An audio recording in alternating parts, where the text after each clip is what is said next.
Okay, I want you to imagine something. A network of roads so advanced, so brilliantly engineered that it didn't just build an empire, it actually outlasted it by thousands of years. We're talking about the arteries of an empire, a system that carried legions, commerce, and ideas across entire continents. And the wildest part, its echoes are still shaping our world right now. So let's dig into how these ancient paths literally forged an empire. So here was the fundamental challenge for Rome, right? You've got this massive territory stretching from Britain all the way to the Middle East. How on earth do you control all that? How do you unify it? Their answer was honestly revolutionary, and it was quite literally set in stone. A state of the art transportation network, the likes of which the world had never even dreamed of. So, where did this obsession with building roads even come from? Well, it wasn't for taking a scenic drive on a Sunday afternoon, that's for sure. This was all born from pure, hardcore, strategic necessity. These roads were the absolute essential infrastructure for conquest, for control, and for communication. And this quote right here just nails it.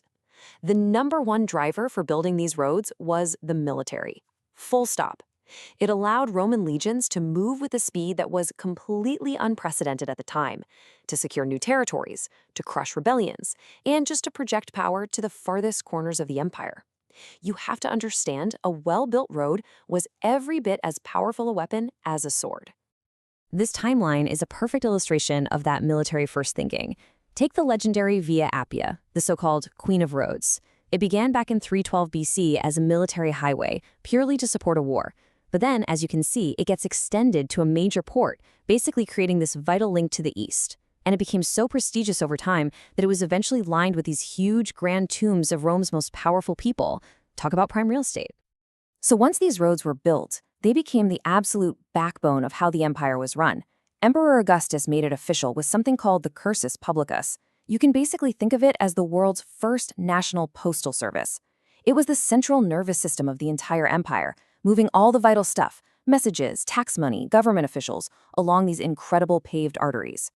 And the efficiency was just mind-blowing for the time. A courier could cover about 50 miles in a single day. In an age with no email, no phones, nothing, that kind of speed was a legitimate superpower. An order from the emperor in Rome could get to a governor way out in the provinces in days, not weeks. This was, quite simply, the technology of control. So we've established just how vital these roads were. But that begs the question, right?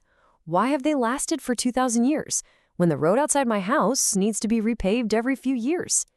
The secret is all in the engineering. The Romans didn't just pave paths, they engineered them from the ground up to be nearly indestructible. And this diagram really breaks down how they did it. Roman engineers were smart. They knew the number one enemy of any road is water. So step one, you start with a raised foundation to get good drainage. Then come the layers. You pack in sand, gravel, sometimes even concrete. And then, for the surface, you use these massive, tightly fitted stones, and you even crown them in the middle so water just sheds right off. This multi-layered design was the key to making them last forever. And the sheer scale of this project is just staggering. I mean, look at these numbers. At its peak, the total network was about 400,000 kilometers long. That's 250,000 miles. And out of that, a full 80,000 kilometers of the main roads were paved to that incredibly high standard we just talked about. This was a comprehensive grid connecting the entire empire. But, the brilliance wasn't just in how they built the roads themselves. The entire network was designed as this big integrated system with all these features that made travel efficient and, maybe more importantly, predictable for everyone. Okay, let's bust a common myth here. You've probably heard that Roman roads were always perfectly straight, like they just plow through a mountain instead of going around it. The reality was actually a lot more practical. Roman engineers were all about being direct, but not mindlessly straight. They'd build in these long straight lines between key points, but they were pragmatic enough to curve around a steep hill or a tricky river crossing if they had to.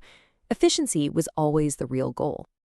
And what about that famous saying, all roads lead to Rome? Well, turns out it was literally true. In the heart of Italy, the milestones, which were kind of like ancient highway markers, they counted the distance from the capital city. So this physically and psychologically centered the entire empire on Rome. No matter where you were, the road was always reminding you where the power was. And like I was saying, the roads were just one part of this remarkable integrated system. You had post houses with fresh horses ready to go, way stations for lodging, basically ancient motels, and these incredible feats of engineering like bridges and tunnels to get you across rivers and through mountains. You combine all that with the milestones, and you created a network that was way more than just the sum of its parts.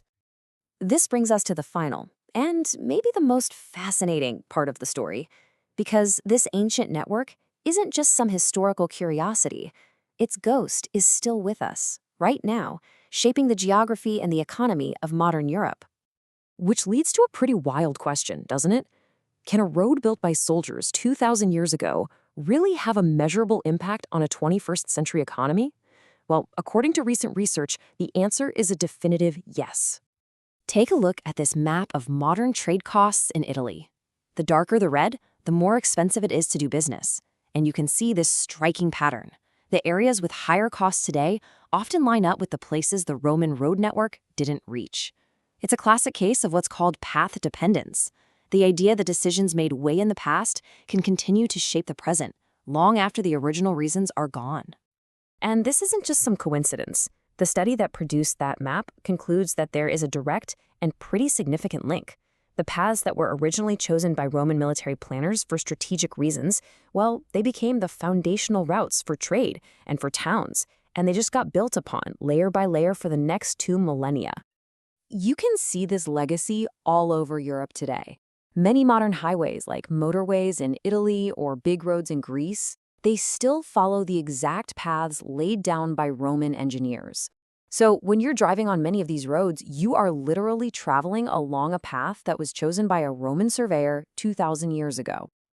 So, to sum it all up, Roman roads were way more than just transport links. They were a foundational technology. What started as a tool for military domination became the framework for commerce, for communication, and ultimately for the very layout of European civilization. And that leaves us with one last big thought. If a simple network of stone and gravel can cast such a long shadow over history, shaping economies and borders for millennia, what are we building today? What are the digital highways, the energy grids, or the transport systems that people 2,000 years from now will look back on as the foundational paths that shaped their world?